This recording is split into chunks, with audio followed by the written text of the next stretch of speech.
Hebrew and came to be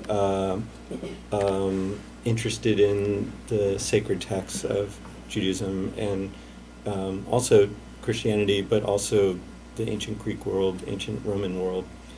And it sort of gradually morphed from that into the academic study of religion. How many languages do you read? I'm saying read because you probably don't speak Exactly, ancient and thank Greek you for and Latin. making the distinction. Lots of people say, do you speak Greek? No, I don't speak Greek. There are probably some people who know how to speak Greek. How many languages? I think I've counted 7. Some of them are really less good than others. Do you mind listing them for sure. us? It's kind of exciting. So we've got Semitic languages, Hebrew and Aramaic, and Greek and Latin, and French and German, and then I also speak a Jewish language called Yiddish. I do speak a little bit of Yiddish, and I speak a little bit of modern Hebrew and some French and German. But in some cases, this is like speaking like a 5-year-old, so I wouldn't really tout that too highly. But I do read those languages and can make my way through the key literature. But if you were in Greece, have you been to Greece? Yes, Can you understand, how much can you understand? Well, the pronunciation of modern Greek is quite different from the pronunciation of ancient Greek, and the language has evolved in a very significant way. So, you know, I can read the signs, and I know a couple of phrases, but it's really very, very different. Mm-hmm.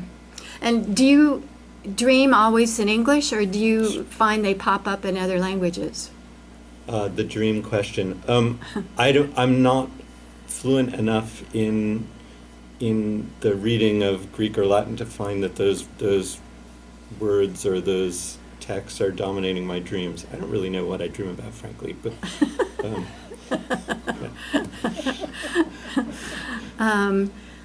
So, did you teach someplace else before Chico State, or is this your first teaching assignment? It is my first teaching assignment, and I am now in my, I think it's 19th year. Oh, wow. So I've been here since 1999. Oh, wow. And as an end note, do you find that students have changed over the years, or is it kind of steady state? They change every year or every 2 years. It's that quick. And really, you have to relearn your whole sense of how to interact with them because they're a new breed.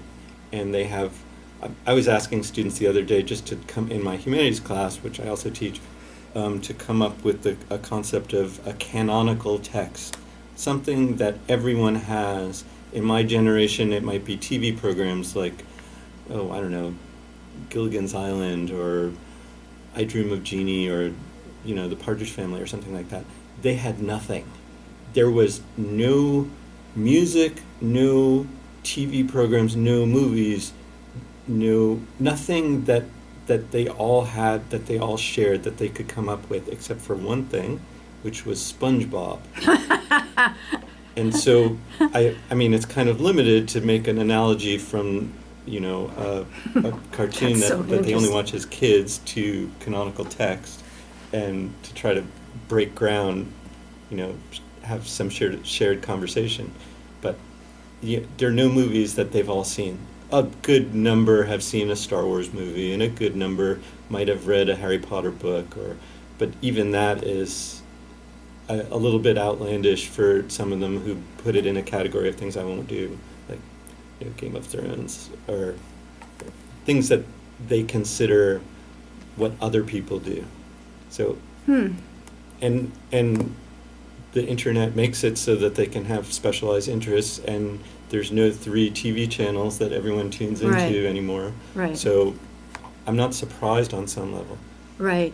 To me, the interesting thing about SpongeBob is how rude that show is. They fight and hit and put each other down, and I don't like that show. So I'm sad that it's something that's canonical to them. I bet that they wouldn't understand what you meant by it being rude. They would think of it's just cute.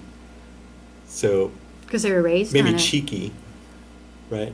I don't think they had the sense that there was anything other than what is appropriate for kids to watch. Do you let them have their glued to their fingers phones in class? Oh, that's an interesting one. I try to make the distinction between reading a text and writing one. That is, I know as a human being that when you get a text message, it's hard not to look at your phone. But I tried to explain to them I'd really prefer, if they're going to start typing on there, that they can excuse themselves and leave the room. But turns out that that's a message which I have to repeat over and over again, or just give up. Yeah, and then laptops as well. I think the thing that really disturbs me is if I'm showing a film clip and they're still looking at their laptop instead of looking at the film clip. That irks me more than anything. I have other colleagues who don't allow phones or don't allow laptops.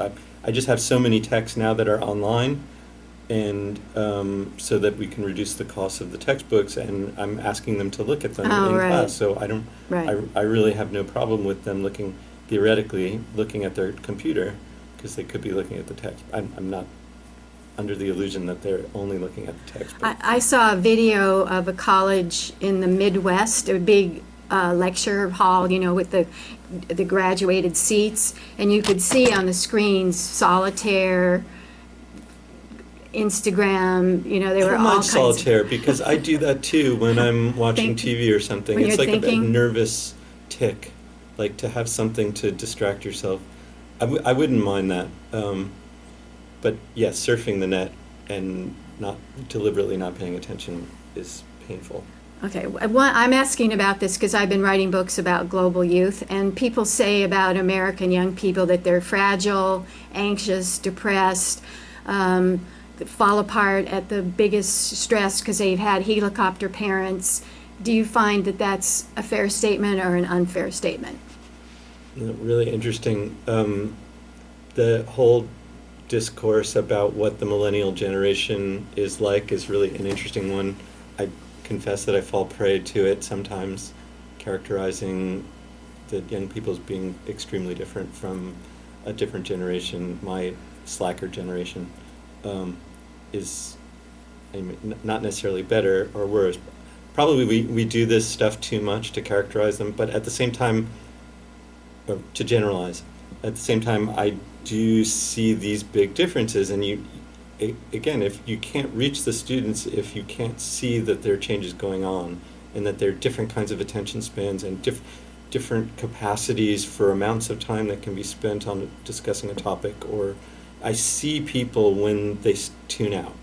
And so I don't know whether it's because they're snowflakes or, whatever else, but you have to, in some sense, instead of generalizing and categorizing them, you do have to be open to thinking about people as being different and having different strengths and different capacities.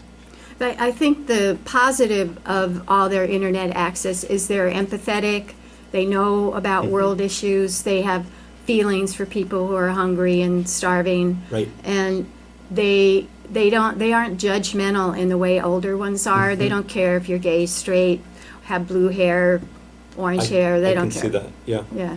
So it's plus and minus. Okay. Tim, what about you? Tell us a little bit about your background, what you're all about.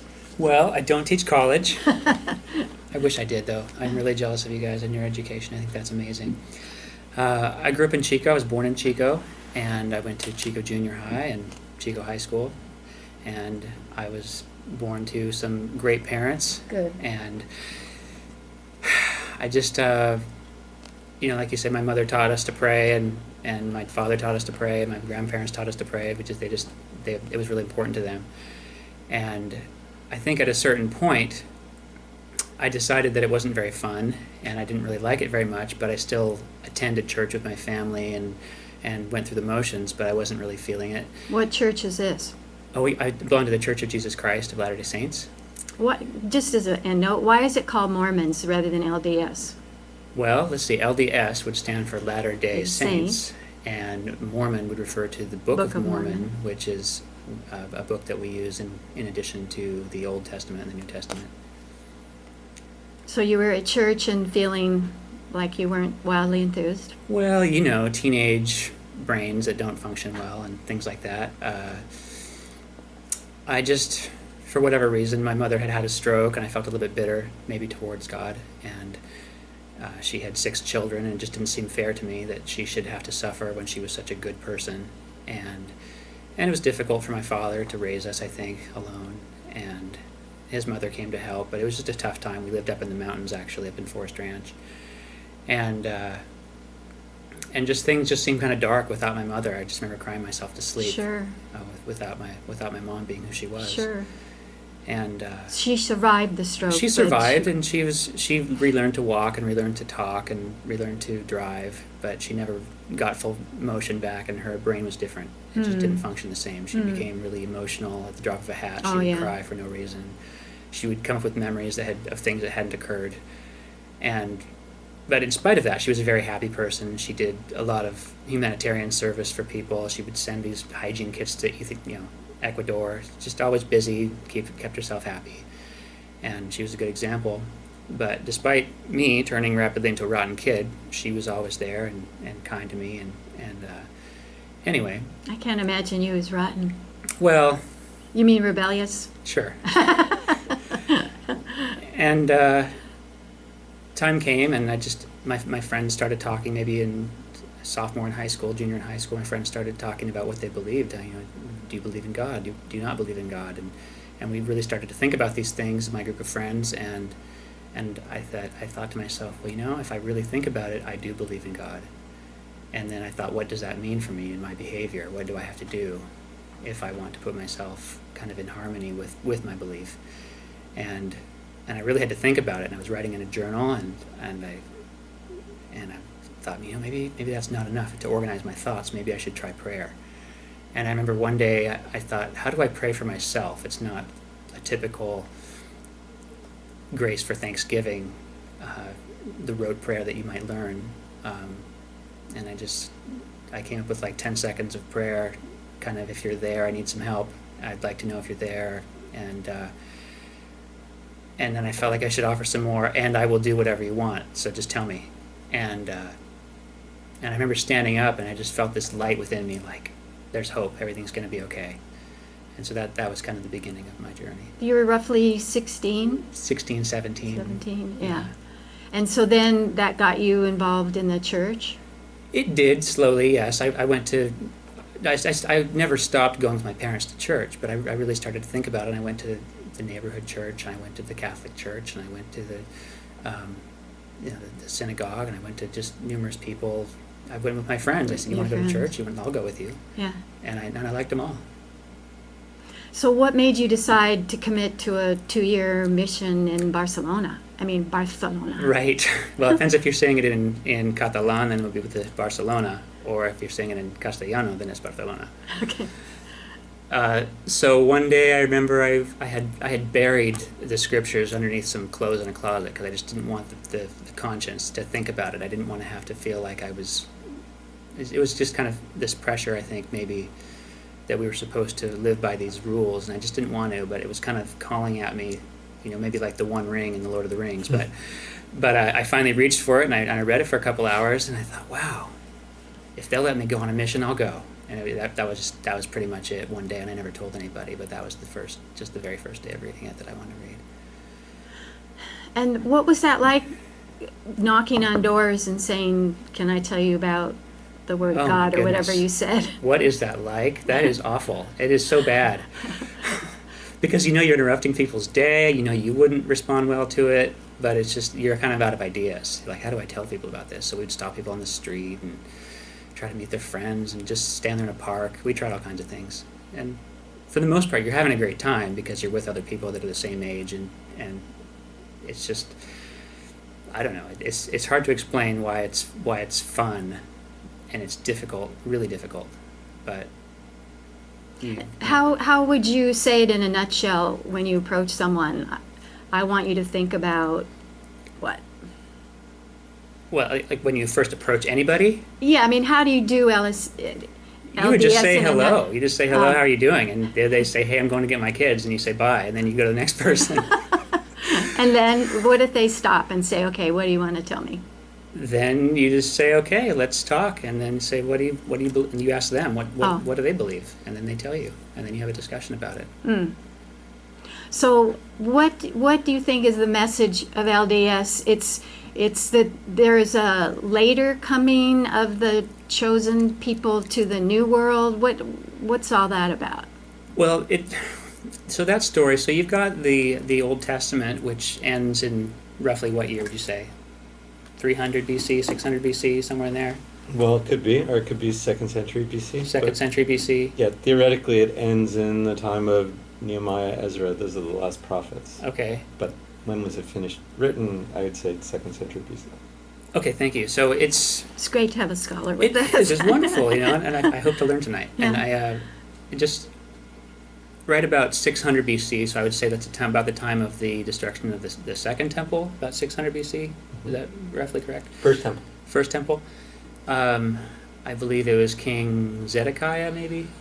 And at that time is a group of Israelites, and there's this one prophet who was, I guess, a contemporary of Jeremiah, a little bit after Isaiah, and he goes and he's walking around Jerusalem, and he has this vision that Jerusalem's about to be destroyed, and so he goes and he tells his family, Jerusalem's going to be destroyed, we've got to leave.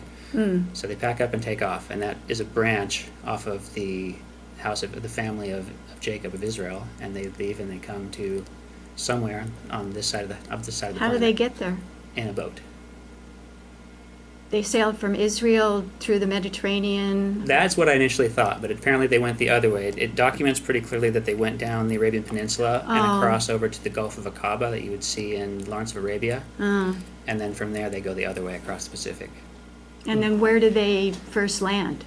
The scholars that study it, they think it's right around Izapa, Mexico. Ixtapa. Izapa. It's a small it's almost like a fishing village south of Tuxtla Gutierrez. So Mormons are descended from Jews? Yes.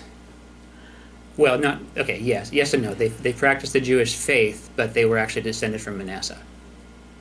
Okay. And then what happened to those people? Because Mormons, LDS people today, are not descendant from Jews. I mean, they've got English background or French or whatever. Right. I think we just kind of assume they blended in with the people that were already there and had their history. And then Joseph Smith found the golden plates in the 19th century, and that kind of got the renewal of the church. Right. Yes. And who put the golden plates there? The last guy was a prophet named Moroni, and he lived about, I think, around 420 BC, and he was kind of the last of his family, last of his race, really, and he was it. So he was Moroni was one of the descendants of the people who Yes. came. Okay. And then he wrote down what he knew on the golden tablets and buried them? Yes. And Joseph Smith found them and started up the church again. Right. Okay. The thing that it really interests me as a feminist is that the church believes that God has a wife. So there's like a female deity, but no one ever talks about No, we Mrs. don't know God. much about her, and I'm really hoping that the next one's going to give us a big revelation about her, because that would be awesome. The next president? Well, or anybody, we're waiting for more knowledge. It'd be great to hear about her. Well, so is this true that Mormons believe that when you die, if you've gone through the temple rituals, you go to heaven, there's like physical houses, you reunite with your family, God and his wife live there, so it's like a physical place. I've never thought about that. What were you taught? I guess if you want to put it into words, I guess that could be how it is, but I just had never thought about it. So it's not something that's ever really been discussed, like what will you see when you get there? For me anyway, in 45 years, I've just never heard it. What about praying or doing rituals for people who weren't baptized in the church to get them to heaven? How does that work? Well, that is a very interesting doctrine and practice that came about, I believe, as a result of praying about something they had read in the Bible that Paul had said, like, what the heck are these people doing that had been baptized for the dead? Now, when I read Paul, I don't necessarily come to that same conclusion that that's what he was talking about, but there was enough of a question in their mind, so they went and took it to prayer, and they said, what is this about? And they came up and said, hey, everyone is supposed to be baptized to enter the kingdom of heaven. So we've prepared this way for everyone who's never heard about it. And so now you've got 150 temples working around the clock to try to baptize everybody who's ever existed. It's a monumental task. And yeah. You can't just do it in one blow, like every human. Wouldn't that be nice? Yeah, it'd be like blessing all your groceries at the grocery store kind of thing. I mean, do you have to have a name? Because obviously, yes. But there's so many people whose name you don't know. There are, and eventually you're going to come up to people who you only have like a DNA signature. So what happens then? And the people that aren't baptized, what happens to them after death? Okay. Well, we're getting pretty deep here. So someone who's not baptized, everybody when they die, as far as I understand it, is the same as they were before they died, just a lot happier. And you continue learning. Your education rises with you. So we believe education is really important. And so it's another dimension, but it's not exactly heaven? Right, not right away, because we still have, like, the final judgment, so they say, would happen at the end of the world, and that's, you know, we've still got at least 1,000 years before that happens. How do you know? We look at the book of Revelation, and we consider it that the reign of God on earth during that 1,000-year period is terminated, it's wound up by the final judgment, and at that point, you kind of get to your next step. So in the meantime, you're in another dimension, but it's not heaven with a capital H. Right. You're okay. here. You're here on earth, actually. Oh, you're on earth. Yeah. In an astral kind of body. Yes, it looks just like you look now. Oh, okay. But no one, have you seen anybody who's dead? Yes. And did they talk to you? That is an interesting question. So I would say I have had a couple of really, really, really, really interesting dreams where the parents of my friends have shown up, or in one case my grandparents, and they have not said any words, but they just radiate this immense joy, and they're really busy, and they're kind of dressed in white, and they'll just kind of give me like impressions. Okay, so this is sounding super weird, I shouldn't even go here. However, after this last one, I put on Facebook, I said, has anybody else ever experienced this, or am I going nuts?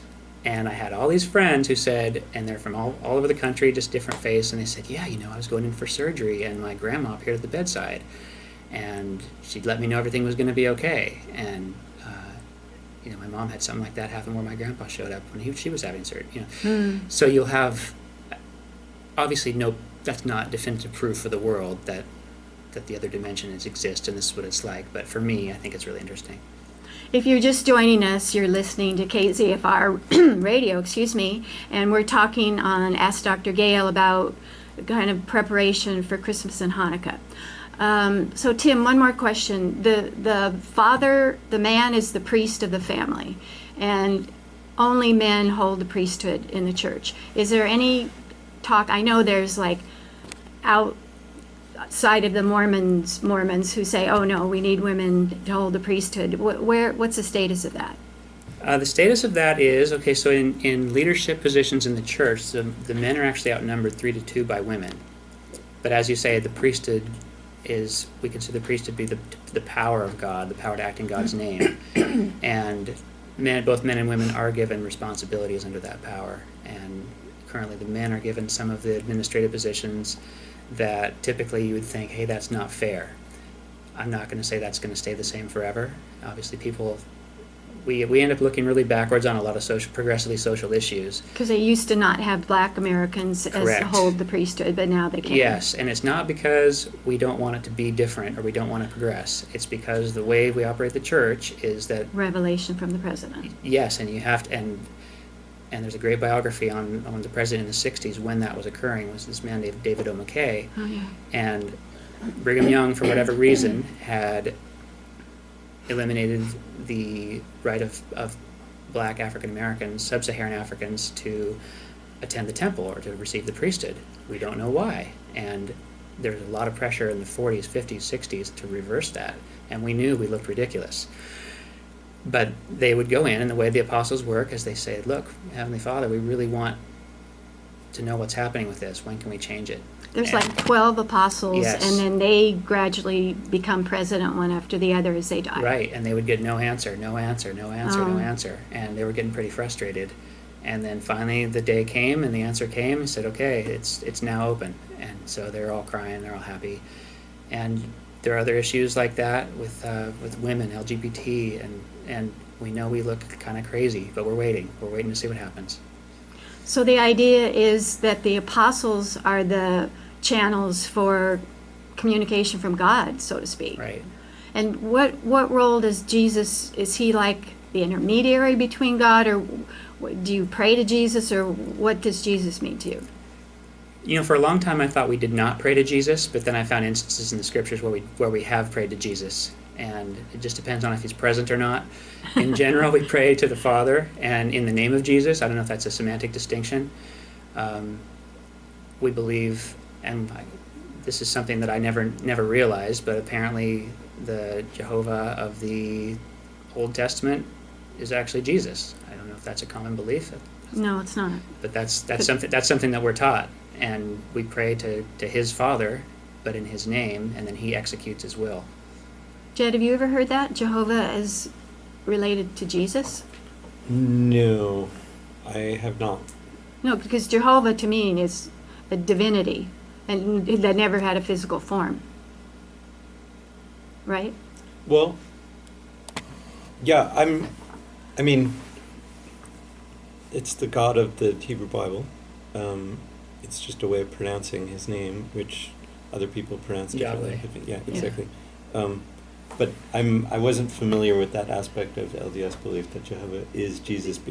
It's not something that we press on, but just in reading about it, in preparing for this show, that was what I came across. Was like, no, and that Jehovah has a father. Right. Interesting. And the Father is God. God's God. They're both God, and all together with the Holy Spirit, they're all God. It's your own Trinity.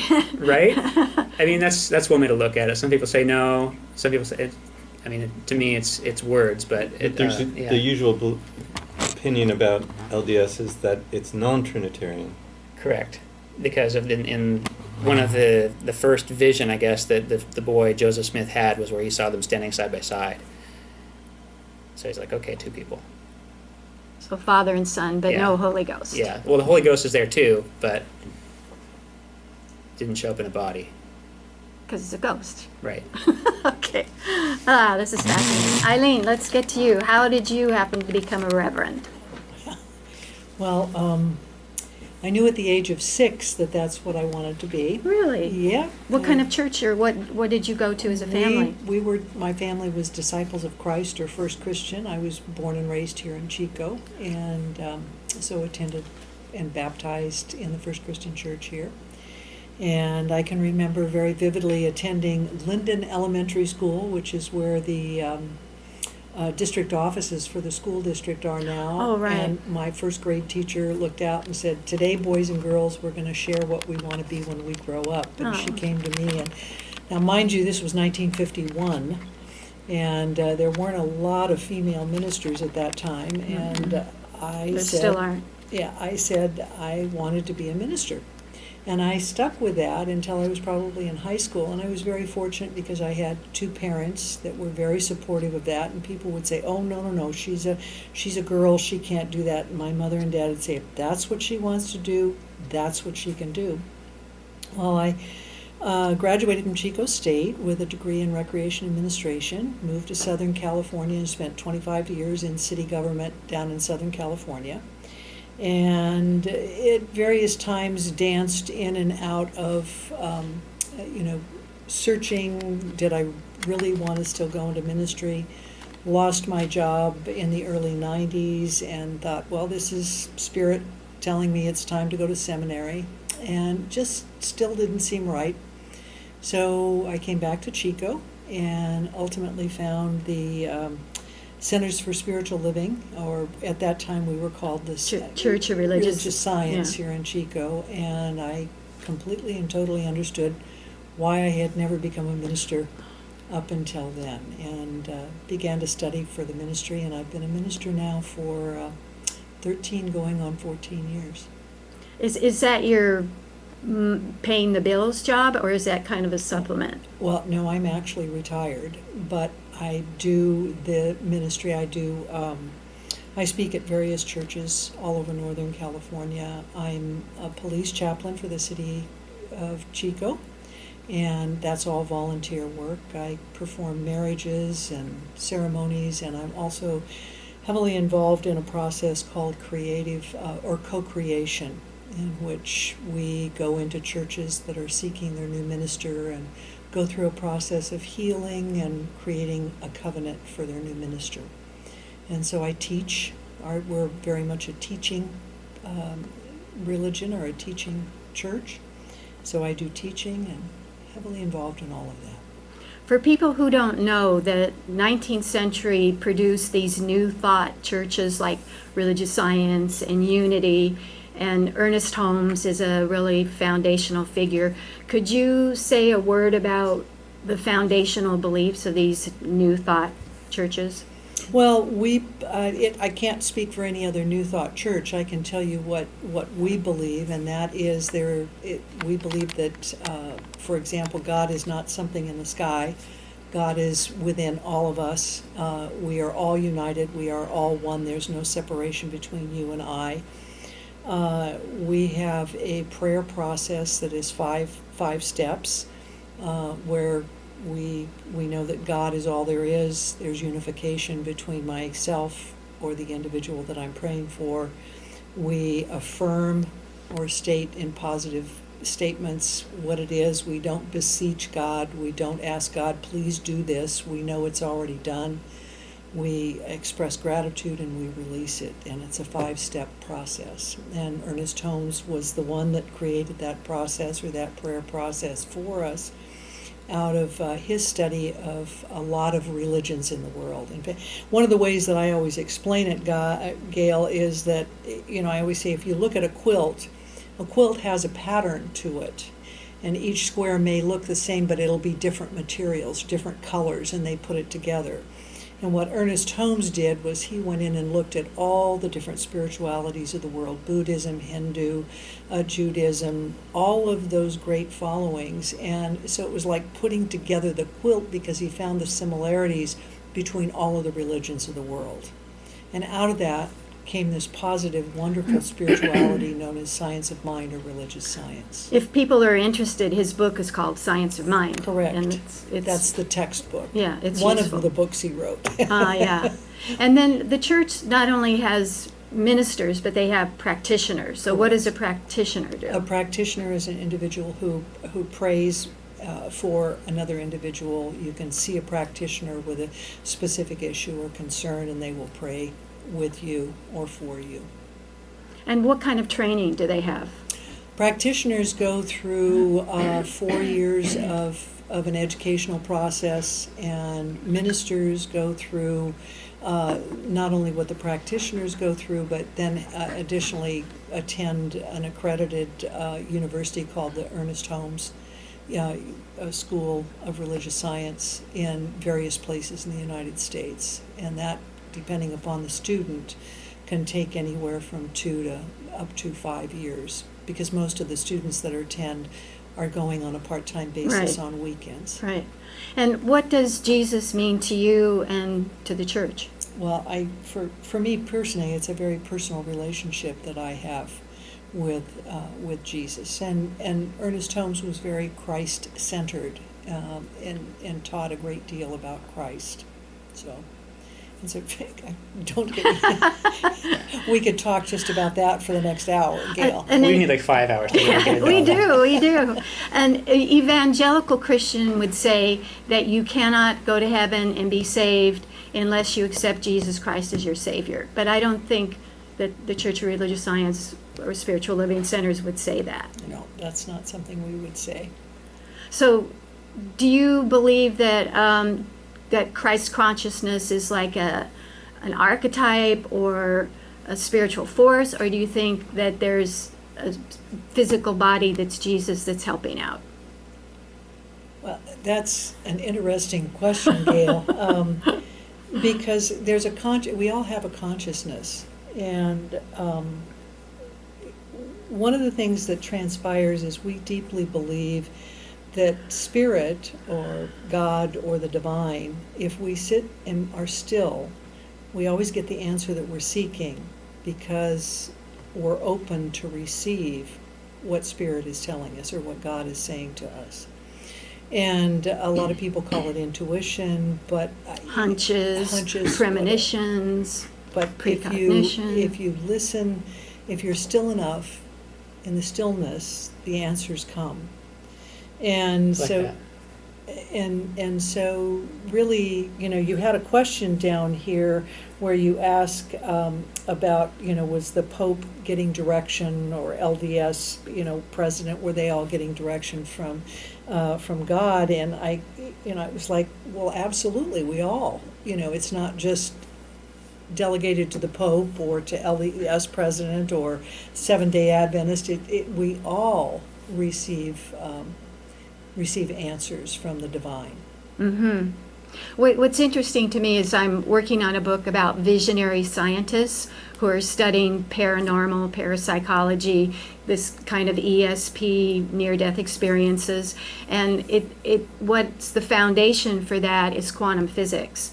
And what quantum physics tells us is what you said, that everything is one. Mm-hmm. There's an information field that connects everything. Yes. So there's a scientific basis for that sense of the time and space. They use the word smeared out through the universe, so that there's this oneness. And what I'm learning is that there's in quantum physics, physicists are saying that there's probably a dimension of consciousness below time and space, or above, or wherever it is, that doesn't act according to linear time or space. So it's that it could explain a lot of human abilities. People can tap into that field that's not limited by time and space. So my point is, quantum physics is kind of interesting in terms of what you said. Mm-hmm. And if anybody wants to see the interviews with these fascinating people, a lot of them are on my YouTube channel. They're so interesting. I can't tell you how interesting they are. One of them has got a Nobel Prize in physics, so I'm having this like little argument over email with this Nobel Prize winner in physics, like, oh, this is so cool.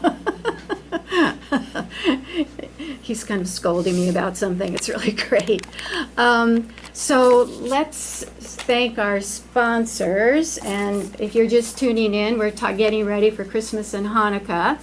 And we're talking about the meaning of the Western religions. And that's made possible by the generous contributions of KZFR supporters and by the Handlebar, offering 28 taps of craft beer. Can you tell the difference between 28 different kinds of beer? I could not. German-inspired pub fare and an outdoor patio on 20th Street in Chico next to Winco.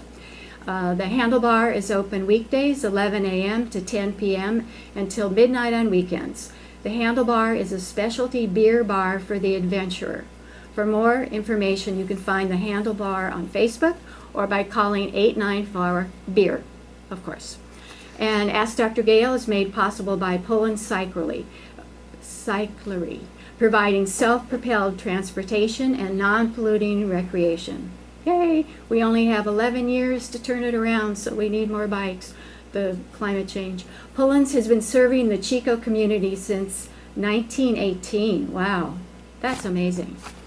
At 801 Main Street in downtown Chico, and can be reached by calling 342-1055. Okay, so thank you for listening, and Ask Dr. Gayle is on the second Thursday of the month, and next month in January, the Sunrise Movement is going to talk about their efforts. So the Bible is the basis of all these religious beliefs in the West. So Jed, could you say a word about what do we know was actually said by Jesus or by Isaiah or the prophets or whatever? How much has been changed over the course of scribes saying this isn't right, or I made a mistake? Or some people say like the Gospel of Thomas is the most accurate because it was forgotten for so many years. So what can we believe is historically accurate? Well, you're only asking the major question for all of biblical studies. Right. What's historically accurate? If we look at Jesus, just to start with someplace, Yeah. one of the main theories is that that there's this tradition of saying statements. So you've got the four Gospels, right? Matthew, Mark, Luke, and John. The theory is that Mark is the first Gospel. It's the shortest one, and it's the one that's most opaque and mysterious about the life of Jesus. And then you can show that the other two synoptic Gospels, Matthew and Luke, are making use of the Gospel of Mark, and that they're basing their narratives on that Gospel.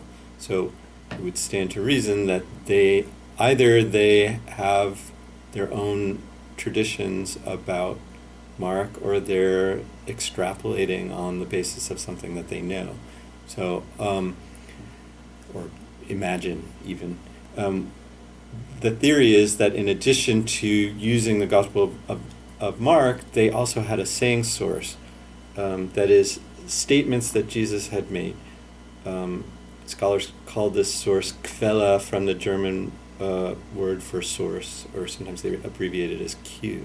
These are oral sayings that are passed down? They could have been oral, but they could have been in a textual form. So an example of a textual form of sayings of Jesus is the Gospel of Thomas.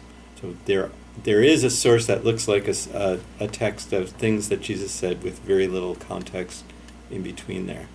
So it could be, and if this theory holds true, that Matthew and Luke not only borrowed from the basis of the Gospel of Mark, but they also consulted the same source. So everything that's found in common in Matthew and Luke that's not found in Mark is From the same source. From that source, from that sayings, source of sayings, source of Jesus' sayings. So like Q. Mark is A and the saying source is B. That's right. So what does that mean in terms of what's reliable? Could Mark's Gospel be reliable as an evidence for Jesus' actual life? Maybe. Could the saying source actually be some sort of document that records teachings that Jesus gave? Maybe. Could everything else be a little bit made up? That's one possibility. You should tell them how they came to with the Q, etc. You should tell them about how all the people came together, or the professionals came together, and how they voted on that. The voting about Q, that's really interesting. Yeah, you should.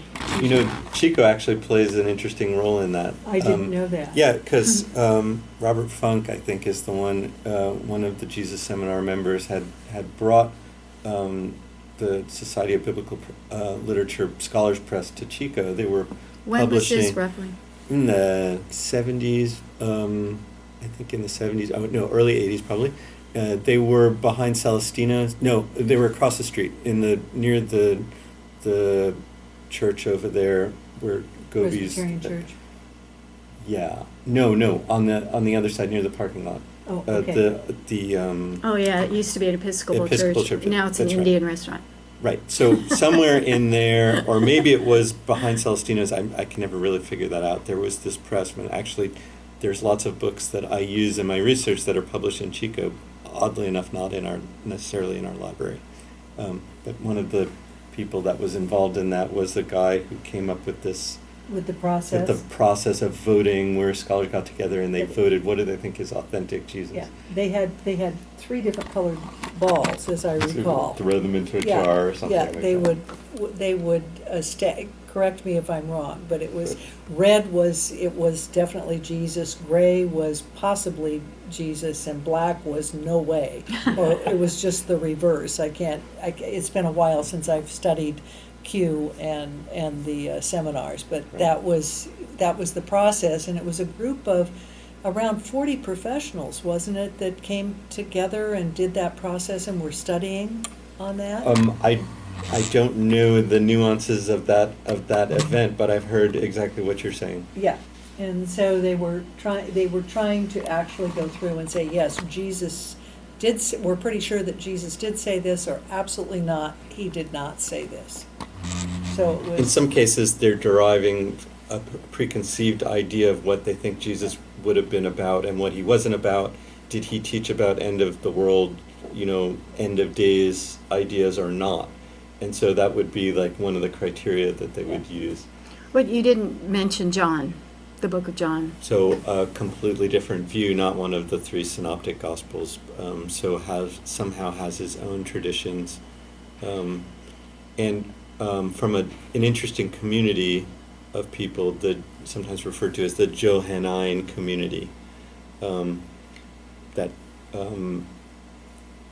had a variety of sets of beliefs. Some people say that the first prologue of the first chapter of John was added later, and is not part of the rest of until it was stitched on. So this is the kind of thing that you were asking about. Like, the Bible has changed, and traditions get glom on to other traditions by, according to many biblical scholars, this holds true in the Hebrew Bible as well, by these redactors, people who have stitched together sections or traditions that they had and put them together in a single text. You also need to realize that until we got the Gutenberg printing press, that Bibles all were created by hand. People made boo-boos. People made boo-boos as they were writing them, and a word could have gotten dropped, or a monk could have said, well, that's not exactly right. I'm going to change just a couple of words here. And so that was King James, who brought all of the scholars together and all of those renditions and sat them down to create the King James.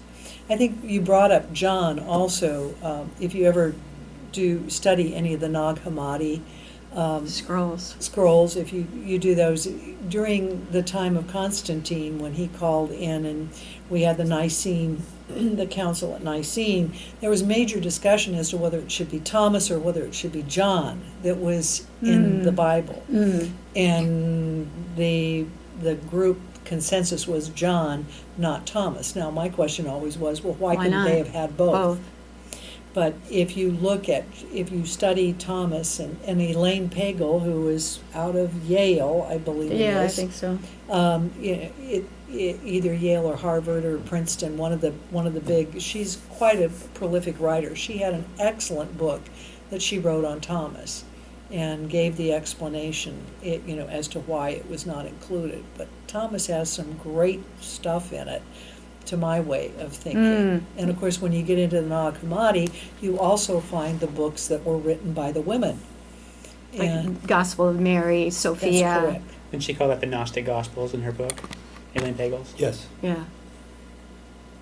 So, Jed, what's an example of something that Jesus probably didn't say that's in the Bible? One of the black little balls. No, he wouldn't say this. Oh, you're asking what the Jesus seminar would have said. I think that the things that they were worried about were well, it depends. If you say that his essence is to preach about the kingdom of heaven, versus whether he didn't have anything about end of days. I'm vaguely recalling that. To be honest, I'm more of a Hebrew Bible scholar than I am New Testament, but I end up teaching a lot of it, and so that was fresh on my mind. It's the end of the semester, so it was more recent. Got it. Yeah. Tim, what's the edition of the Book of Mormon? What does it say that's not in the Old Testament and New Testament, or Gospel of Thomas or Sophia or Mary or whoever? Well, other than coming to America to visit people, just things about like the meaning of Jesus. Are in the Book of Mormon? Yeah. Well, it's just further clarification about how he fulfilled the law of sacrifice that he had given to Moses. Oh, wait, they say Jesus came back to the New World. I forgot about that. Oh, yeah. Oh, tell us about that. Oh, yeah. So, when was this? About, the way I read it, I read it about 6 weeks after his resurrection, because after he resurrected, he comes back and he's here for 40 days, and after that 40 days is when I figure he went. That's the best I could figure out according to the timeline. And why did he come to he came to like what's now the US of A? Depends who you ask. I think most people who study it would say that it was in Mexico, in Palenque, but some people also can make a pretty good case for it being somewhere in the United States. And what was his message? Why did he come? He kind of repeated a lot of the Sermon on the Mount, and then he just there had been a lot of earthquakes and a lot of destruction around the time of his death, and he just came to the survivors and said, "Congratulations for surviving," sort of, and here I am, and this is how you should be. And I told the people that were in Jerusalem that I had other sheep that weren't of this fold, and you're some of them, so I'm here to visit you. And how long was he there for, roughly? Do we have any idea? Good question. Several days at least. Oh, and he came in spirit, and then he He showed up in his resurrected body. did he have the wounds, Yes. the crucifix? Oh, Yeah, wow. which is a weird point for me, but yeah, he showed up and said, "Feel the prints in my hands. I'm still, this is who I am," and he healed all the people that were injured and sick and blind, whatever problems they had. In the Eastern religion, they have Shakti, and they have a whole slew of goddesses. If you go to India, there's Lakshmi pictures everywhere. There's Kuan Yin in China, and all we have in the West is Mary. But Protestants don't have her, and Mormons don't do much with Mary, right? Mother of Jesus. Well, yeah, she has about a chapter in the Book of Mormon probably about how she's the mother of God and this exalted woman and really special. Do Mormons think that she was perpetually a virgin like Catholics do? I think the official doctrine on that would be that she was a virgin until she got pregnant. But she was immaculately conceived. I mean, Jesus was. I wasn't there. I don't know how that happened, but yeah. There's an interesting text called the Proto-Evangelium of James, which is not a Christian scripture from most Orthodox Catholic perspective, but is a text which was very influential on the Catholic Church and for teachings about things like Mary. When, roughly? Maybe 3rd century, 4th century A.D., maybe a little earlier than that. And one of the things that the text seems to indicate is that she was a virgin even after she gave birth. It doesn't Catholics seem think to that. indicate that her hymen was intact after the birth occurred, and the midwife tested it and discovered that was the case. So that's essential to the Catholic belief. Right. And Protestants, I think that Jesus had siblings and that Mary wasn't a virgin. Do you agree with that, Eileen? And Joseph and I would not James. agree about that she wasn't a virgin. Most Protestant churches do believe that she was a virgin. but after but the siblings, then she wasn't. That she did give birth to additional children after the birth of Jesus. James and Jude would be the example, Yeah. because they're supposed to be brothers of Jesus. But the question is whether Catholics translate that as literally brothers, or do they mean Cousins they're- or friends. right? Maybe not through Mary, maybe through Joseph, right, or cousins, or that kind of thing.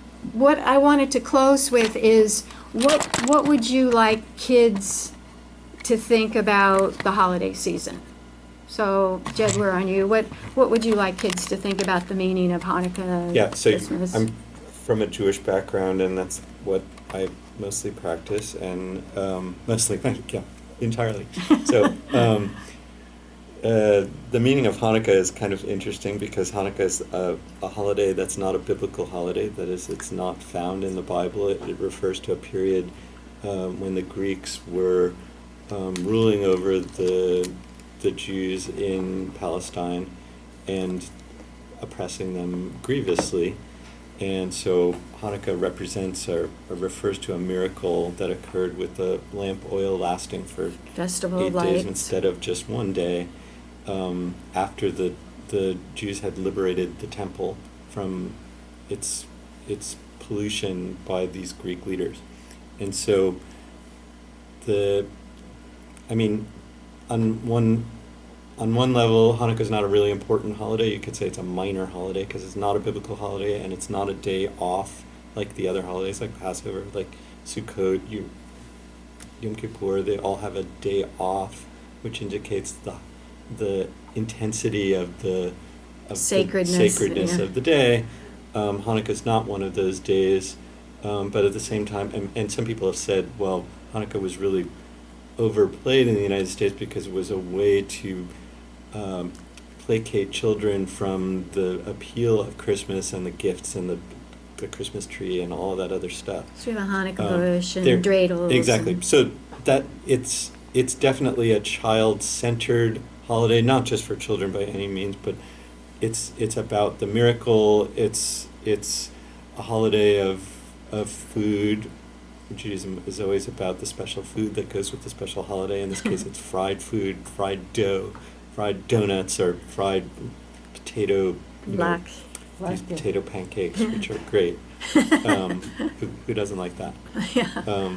So for kids, that's really great. And then there is a tradition of gift giving, but probably not as much as it was when Jews got to America and started to compete. Especially, I would think of Jews living in LA and stuff, like the height of the materialistic culture, and you have to find a way to compete so that people are not drawn to your kids are not drawn to the other tradition. Yeah, I grew up in LA, and my Jewish friends really loved it because they got a present for 8 days. That's right. Tim, what would you like kids to know about the meaning of Christmas? Very quickly, Yeah. focus less on presents, kids, And more on what? and more on family togetherness, more on being serving to others, and if you want to make it about the birth of Jesus, you definitely should. But the best way to serve God is to serve other people. I always say that Jesus was a radical feminist. He never differentiated between women and men's roles. He said, turn the other cheek, care for the poor, all the things that our politicians who think they're Christian don't do. Eileen, what would you say? Well, Jesus was a gift, and he came to teach us love. And so I always look at Christmas time as a time of love and a time of giving the gift of love. And in addition to that, I think that you can never start children too early in terms of service.